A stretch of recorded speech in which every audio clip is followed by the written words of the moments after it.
তারপরে কি কি নির্ভর করবে স্পিড এবং লেন্থের উপরে নির্ভর করবে কি রোডের উইডথটা লেন্থ উইডথ টার্নিং রেডিয়াসটা নির্ভর করবে লেন্থের উপরে কি করবে টার্নিং রেডিয়াস তারপর হুইল বেসের যে উইডথ তার উপরে টার্নিং রেডিয়াস নির্ভর করবে দেখছো যে বড় গাড়ির জন্য কিন্তু একটা রাস্তায় টার্নিং করা অতটা সহজ হয় না খেয়াল করছো কখনো বাসে যারা একই জায়গায় ছোট গাড়িগুলো কিন্তু সহজে টার্নিং নিতে পারে কিন্তু এমআরটি বাসে যখন তোমরা আসো এটা কিন্তু ন্যারো রোডে টার্নিং নিতে পারে সো তোমার লেন্থ উইডথ এবং হাইটটা কোথায় লাগে বলতো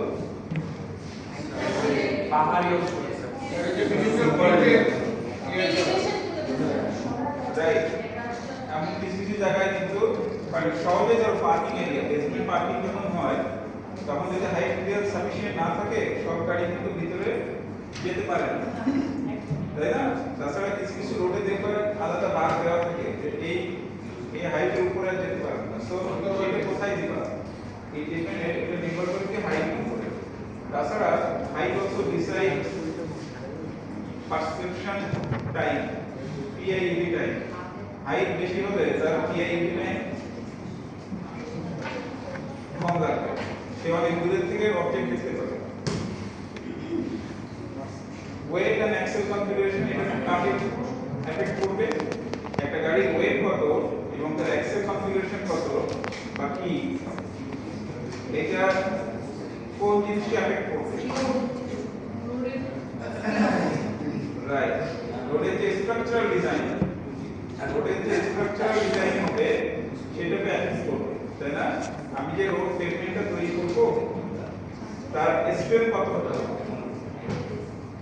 আমি মানে 5 টন ক্যারি করার জন্য একটা রোড যদি তৈরি করি তার উপর দিয়ে যদি 10 টন লোড যায় ওই রোডটা কি বেশি দিন থাকবে থাকবে সো একটা রোড ডিজাইন করার আগে আমরা যখন ডিজাইন দেখাবো আমি অঙ্ক করাবো তো যখন স্ট্রাকচারাল আমরা প্রবলেম সলভ করব যে পেভমেন্ট ডিজাইন তখন ইউ ফাইন্ড যে এই এক্সেল লোডটা আসবে ওখানে ইএসএল বলে একটা টার্ম আসবে ঠিক আছে সো এটা হচ্ছে লোড একটা ভেহিকল থেকে চাকা দিয়ে যে লোডটা রাস্তার উপরে যাচ্ছে ওই রাস্তাটা এমন ভাবে তৈরি করতে হবে যেন ওই রাস্তাটা ভেহিকলের লোডটা নিতে পারে যদি না নিতে পারে ওই রাস্তা ড্যামেজ হয়ে যাবে ওইখানে বসে যাবে ভেঙে যাবে সব পয়েন্ট এই জন্য দেখবা রাস্তার উপরে দেখা থাকে লোড ক্লাস যে কত লোডে করতে যাবে ম্যাক্সিমাম আচ্ছা এখন কিছু ডাইনামিক ক্যারেক্টার আছে দেখো ডাইনামিক ক্যারেক্টার এখানে কি অ্যাক্সেলারেশন আছে পাওয়ার টু ওয়েট রেশিও আছে ব্রেকিং ডিসটেন্স আছে এগুলো ডাইনামিক ব্রেকিং ডিসটেন্স বিষয়ে পড়াচ্ছে অন্য সেকশনে আগে না হালকা নিয়ে বলতেছিলাম যে তুমি রাস্তায় যাচ্ছ হঠাৎ করে তোমার গাড়িটা স্টপ করার প্রয়োজন হলো ব্রেক অ্যাপ্লাই করলাম ব্রেক অ্যাপ্লাই করার সাথে সাথে তো এটা থামবে না রাইট ব্রেক অ্যাপ্লাই করার পরে একটা নির্দিষ্ট দূরে গিয়ে সে স্টপ করবে এই ডিসটেন্সটাকে বলা হচ্ছে ব্রেকিং ডিসটেন্স ব্রেক করতেছো তারপর স্টপ করতে কেউ হয়তো 50 মিটারে গিয়ে থামাবে কেউ 10 মিটারে থামাবে কেউ 5 মিটারও থামাবে এটা ডিপেন্ড করে দুটো জিনিসের উপরে একটা হচ্ছে ড্রাইভারের এফিশিয়েন্সি আর একটা হচ্ছে ভেহিকলের ক্যারেক্টারিস্টিক্স ভেহিকলের ব্রেকের যে ফাংশনাল সিস্টেম এটার উপর নির্ভর করবে এট the same time how efficient the driver is সেটার উপর নির্ভর করবে সেই জন্য ড্রাইভার ক্যারেক্টারিস্টিক্স আমরা কিন্তু এটা পড়ে এসেছি PID time perception reaction time যে সহজেই পারসিভ করতে পারবে সে খুব তাড়াতাড়ি ব্রেক অ্যাপ্লাই করবে যার ক্যাপাসিটি বেশি তার ব্রেকের ফ্রিকশনটা কনফিডেন্ট হবে অল্প ডিসটেন্সে থামতে পারবে আচ্ছা কাইনেমেটিক ক্যারেক্টারিস্টিক্স এখানে একটা ছবি দিয়ে দেখানো আছে দেখো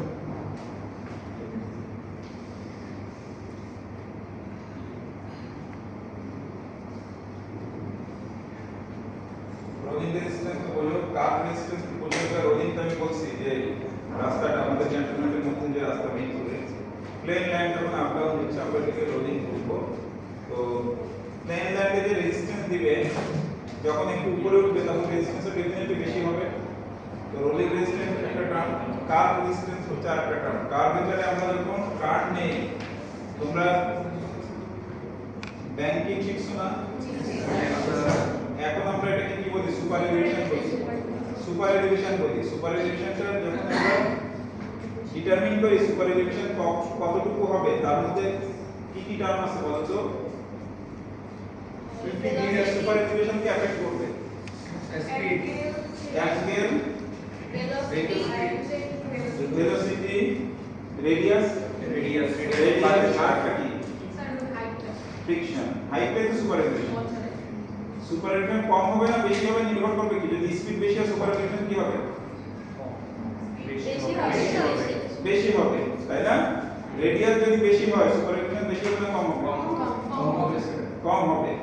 আর একটা কি জিনিস ফ্রিকশন। রোডের ফ্রিকশন যদি বেশি হয় তো সুপার এলিভেশন কম হবে। এই সেই এখানে এই জিনিসটা আসছে তোমার, এই যে কার্ভ রেজিস্ট্যান্স, তাহলে কার্ভেচারও কিন্তু একটা রেজিস্ট্যান্স দিবে।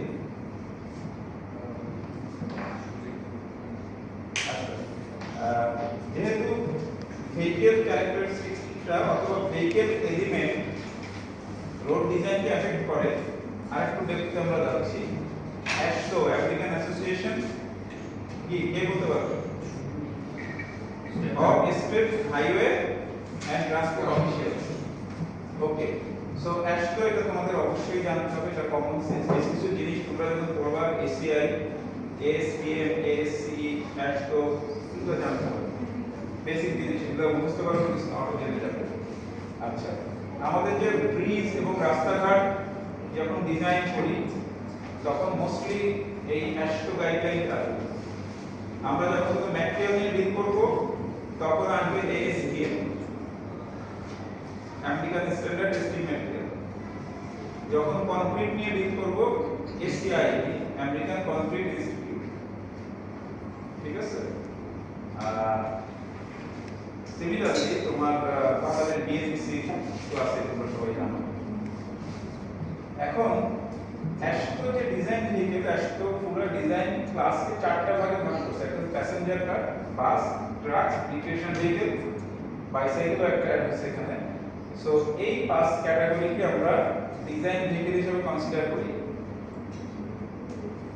দেখো প্যাসেঞ্জার কার এই ক্যাটাগরিতে কারা কারা আছে দেখে নাও, এটা জাস্ট জেনারেল নলেজ।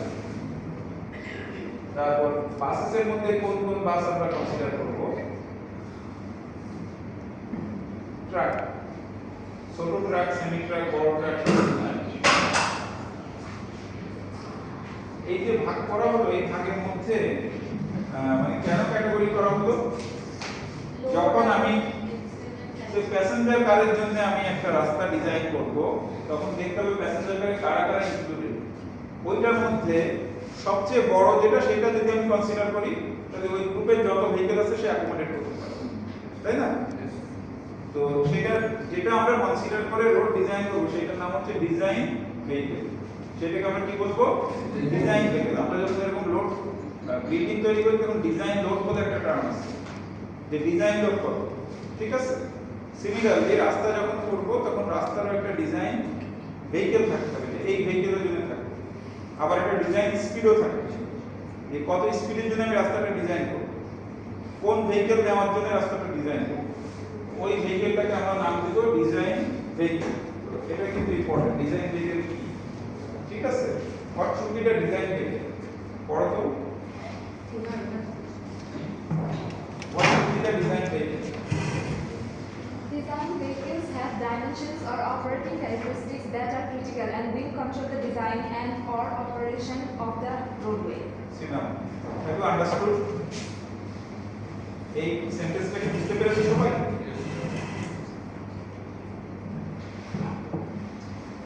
দুইটা জিনিস আছে দেখো।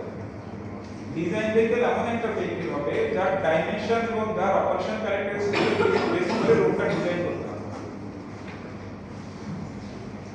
বুঝছো নাই? চুপ কেন সবাই? না বুঝতে বলো, বুঝছো নাই? আচ্ছা,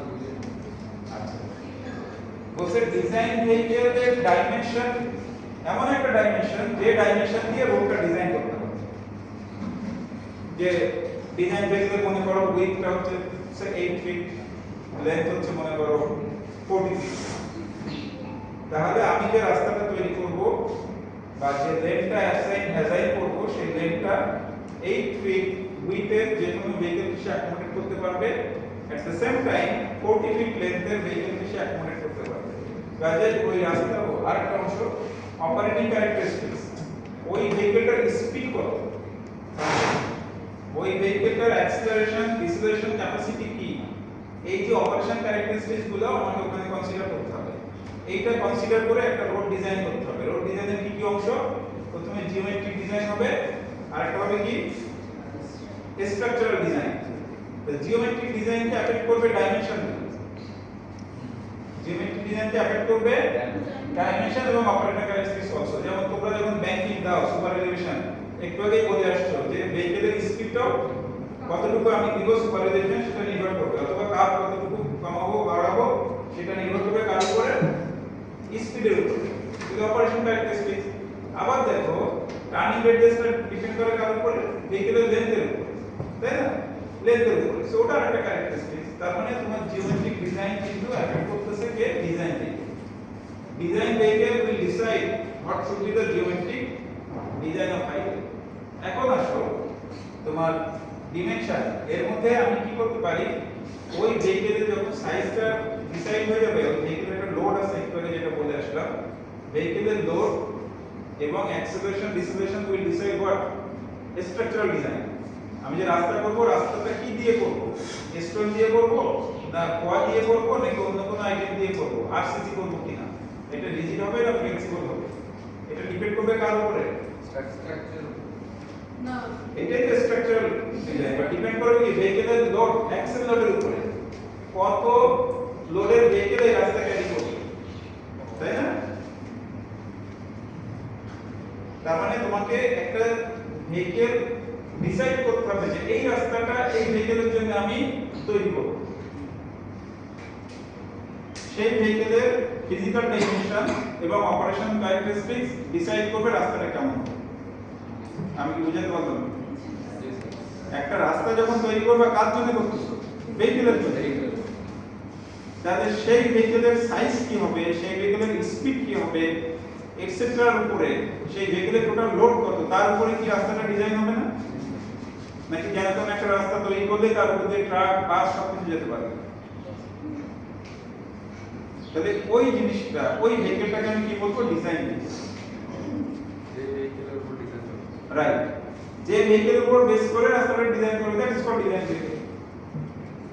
এখানে আর কি এক্সপ্লেইন করা আছে? ভেহিকল তো বলতে হবে না, ভেহিকলের ডিমেনশন এবং অপারেশন ক্যারেক্টারিস্টিক্স গুলা। ভেহিকলের ডিমেনশন, যে ভেহিকলের ডিমেনশন এন্ড অপারেশন ক্যারেক্টারিস্টিক্স উপর বেস করে রাস্তাটা তৈরি করা হবে, সেটাকে আমি বলছি যে ডিজাইন। ডিজাইন ভেহিকলের যে কম ডিমেনশনে, মানে আমি ডিজাইন করলাম সে 25 টন অ্যাক্সেল লোডের জন্য, তাহলে এখানে 25 এর নিচে যত ধরনের ভেহিকল আছে সব যেতে পারে, তাই না? তাহলে এটা খুব ইম্পর্টেন্ট। আবার 40 ফিট লেন্থের জন্য আমি রাস্তাটা ডিজাইন করলাম, তাহলে টার্নিং রেডিয়াস যখন আমি ডিজাইন করব 40 ফিটের জন্য যদি করি, 40 ফিটের নিচে যারা সকলকে সে অ্যাকোমোডেট করতে পারবে। আমি বুঝাতে পারছি? আমি 80 কিলোমিটার পার আওয়ারের জন্য ডিজাইন করলাম, তাহলে আমার কিন্তু 80 কিলোমিটারকে এক্সিড করতে পারবে না। রাস্তার উপর লেখা থাকে অনেক সময় যে speed like speed that will read letter on also. পরীক্ষায় কিন্তু এরকম কোশ্চেন আসতে পারে, ঠিক আছে? যে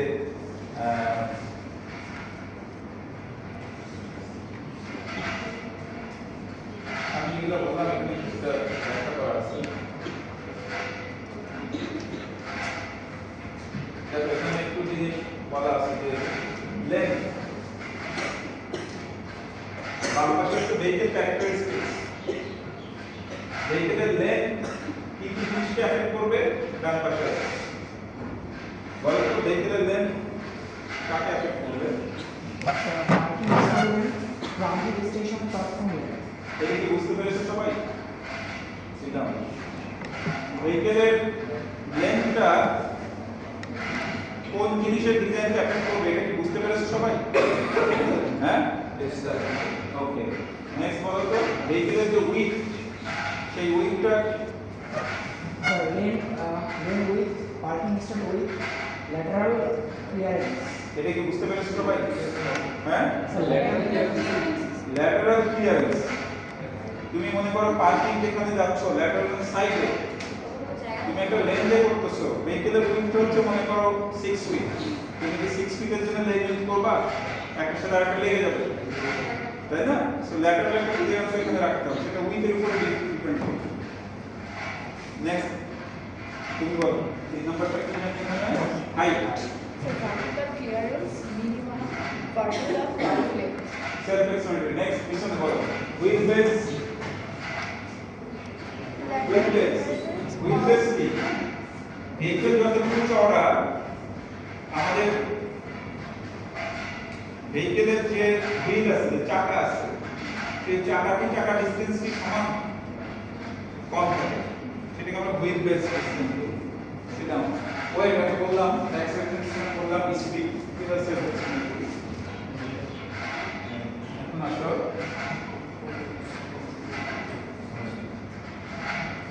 এখন আমরা এসে রোড এলিমেন্ট। প্রথমে ইউজার এলিমেন্ট ছিলাম, তারপর ভেহিকল এলিমেন্ট, এখন হচ্ছে রোড ইটসেলফ এলিমেন্ট। তাহলে রোড এলিমেন্টে আমাদের কি কি বিষয় দেখতে হবে? Geometry design. জিওমেট্রি ডিজাইনে কি আছে? অনেক কিছু আছে। Lane with, travel with, shoulder কতটুকু হবে, মাঝখানে মিডিয়ান কি হবে, এগুলো পড়াবে তোমাদের দিতে। হরিজন্টাল অ্যালাইনমেন্ট, ভার্টিক্যাল অ্যালাইনমেন্ট, বুঝছো এটা? হরিজন্টাল অ্যালাইনমেন্ট, হরিজন্টাল প্লেনে যে অ্যালাইনমেন্ট, আমি যে ডাইনামে যাব, ওই যে কার্ভ যেটা বলছিলাম, আমি টার্নিং নিব, এইভাবে যে রাস্তা টার্নিং দিব, সেই টার্নিংটা কেমন হবে, how smooth the turning will be, সেটা দেখতে হবে, আদারওয়াইজ অ্যাক্সিডেন্ট হবে। 90 ডিগ্রি টার্ন আমরা অ্যালাউ করি না, ঠিক আছে? এটা ওই রোডের ফ্রিকশন, রোডের curvature, super elevation, then line of sight is most important. Line of sight is also important for horizontal alignment. Line of sight কি? আমি একটা রাস্তা দিয়ে যাচ্ছি, এখান দিয়ে আবার এখান থেকে টার্নিং নিব, এইখানে বড় একটা ফিচার আছে, একটা বিল্ডিং মনে করো, তাহলে কি হবে? আমি কি ওইখানে দেখতে পাচ্ছি? এখান থেকে পাচ্ছি না, একটা অবস্ট্রাকশন, তার মানে line of site obstruction. So ওই দিক দিয়ে যদি কোনো গাড়ি আসে, আমি দেখতে পাচ্ছি না, আমি এখান দিয়ে টার্ন করে শার্প যাচ্ছি, ভেরিয়ান পজিশন কিন্তু হতে পারে। সেজন্য লাইন অফ সাইট যত বেশি হবে তত অ্যাক্সিডেন্ট কম। সো এই লাইন অফ সাইট এফেক্ট করবে কোন জায়গায়? ইউজুয়ালি টার্নিং এর ক্ষেত্রে। সোজা রাস্তায় তো আমার সামনে যখন ক্লিয়ার, যখন ডাইনে বামে যাবে তখন কিন্তু আমার লাইন অফ সাইট ক্লিয়ার হবে। আচ্ছা, ভার্টিক্যাল অ্যালাইনমেন্ট। ভার্টিক্যাল অ্যালাইনমেন্ট কি? এই যে ক্যান্টনমেন্টে যেটা আছে আপ ডাউন, তাই না? আমি নিচ দিয়ে চালাই, একটা উপরে উঠতেছি, উল্টা দিকে একটা গাড়ি আসতেছে, তাই না? আমি কি দেখতে পাচ্ছি একজন আরেকজনকে? দেখতে পাচ্ছি না। সো এই যে ওঠা এবং নামাটা, এটাকে গ্রেড করব। রাস্তার ক্ষেত্রে আমরা স্লোপ করব না, রাস্তার ক্ষেত্রে নাম হবে গ্রেড। এই যে গ্রেড কত হবে, গ্রেডটা যদি কম হয় তাহলে আমি অনেক দূর থেকে দেখতে পাবো না, রাস্তাটা এরকম হলে দেখতে পাচ্ছি না, কাছাকাছি না আসলে। কিন্তু এরকম ফ্ল্যাট হয়, মোট ফ্ল্যাট হয়, মানে গ্রেড যদি কম হয় তাহলে দূরের থেকে দেখতে পাবো, তাই না? সো এই ধরনের জিনিসগুলোকে বলা হচ্ছে কি ভার্টিক্যাল অ্যালাইনমেন্ট, তাই না? তো ভার্টিক্যাল অ্যালাইনমেন্টটাও কিন্তু রোডের জন্য খুব ইম্পর্টেন্ট।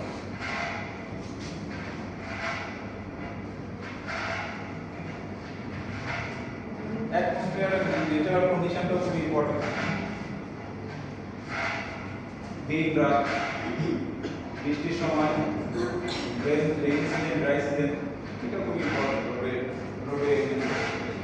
বিকজ তুমি যখন রাস্তায় বৃষ্টির সময় যখন গাড়ি চালাবে আর ড্রাই কন্ডিশনে গাড়ি চালাবে, সমান স্পিডে গাড়ি চালাতে পারবে? আচ্ছা, সো আমাদের কিন্তু থাকা উচিত রোড সাইনে যে বৃষ্টির সময় যদি রেইন সিজন বা রেন হয় বা স্পিডে গ্রাউন্ড হয়, তখন স্পিড হবে এত, ড্রাই কন্ডিশনে স্পিড হবে এত, আমরা তো মাইনিউটলি জানি না। আবার ড্রাইভারের জন্য কিন্তু এটা খুব দরকার। রাতের ক্ষেত্রে এক ধরনের, দিনের ক্ষেত্রে আরেক ধরনের। রাতে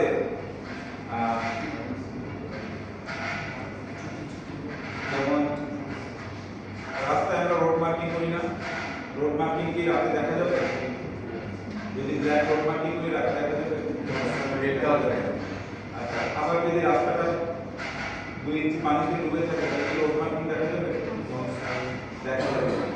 তাহলে তুমি যখন একটা রাস্তা করবে অ্যাজ অ্যান ইঞ্জিনিয়ার তোমার কি এগুলো মাথায় রাখতে হবে না যে আমি রোডের এলিমেন্টগুলো এমন ভাবে দিব যেন নাইটেও আমার লোকজন এটা দেখতে পায় বা এই ইন্ডিকেশনটা আসে, আবার ব্যাড ওয়েদারে এটা যেন কাজ করে।